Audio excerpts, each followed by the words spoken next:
কম্পাসকে নির্দোষ প্রমাণ করে এবার মোনালিসার সামনেই কম্পাসকে সিঁদুরে রাঙিয়ে দিয়ে নতুন করে কম্পাসকে স্ত্রীর স্বীকৃতি দিল বিহান। কম্পাস ধারাবাহিকে দেখা যায় শেষ মুহূর্তে বিহানের সাক্ষীতেই ঘুরে যায় খেলা।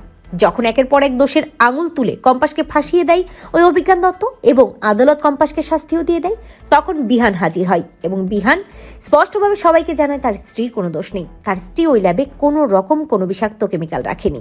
বিহানের সাক্ষীতেই শেষমেশ নির্দোষ প্রমাণিত হয় কম্পাস এবং মহামান্য আদালত সবার সামনে বলে বিহান চৌধুরী ভিকটিম। আর বিহান চৌধুরী নিজেই বলছেন যে কম্পাস এই কেমিক্যাল রাখেনি। তাহলে এই কেসটাতে কম্পাসকে আর দোষী সাব্যস্ত করার কোনো অর্থই নেই, কম্পাস নির্দোষ।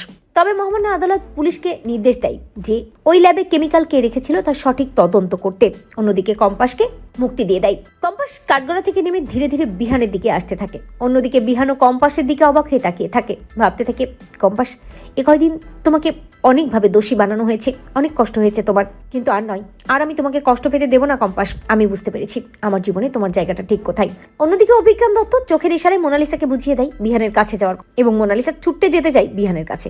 আর ঠিক তখনই বিহান মোনালিসার দিকে হাতটা বাড়িয়ে দিয়ে বলে দাঁড়াও মোনালিসা, এগিয়ে আসবে না। মোনালিসা চমকে যায় এবং বিহান নিজেই কম্পাসের কাছে এগিয়ে যায় আর তারপর সবার সামনে কম্পাসকে বুকে টেনে নেয়। কম্পাসকে জড়িয়ে ধরে বিহান। বিহানের ভালোবাসা পেয়ে কম্পাস নিজেও অবাক হয়। অন্যদিকে মোনালিসা প্রচন্ড খেপে যায়। ঠিক তখনই ঋতুজা এগিয়ে আসে এবং নিজের ব্যাগ থেকে সিঁদুরের কৌটা বের করে দিয়ে বলে নে বিহান, আজ কম্পাসকে নতুন করে সিঁদুরে রাঙিয়ে দে। তোর স্ত্রীকে তুই সবার সামনে সম্মান দে, স্বীকৃতি দে, যাতে আর কোনোভাবে কেউ তোদের ভালোবাসা নিয়ে প্রশ্ন না তোলে। তো বন্ধুরা, তোমরা এটাই চাও তো এভাবেই যেন বিহান সবার সামনে কম্পাসকে সিঁদুর পরিয়ে দেয় এবং ওই মোনালিসাকে উচিত শিক্ষা দেয়? কমেন্ট করে জানাতে ভুলো না।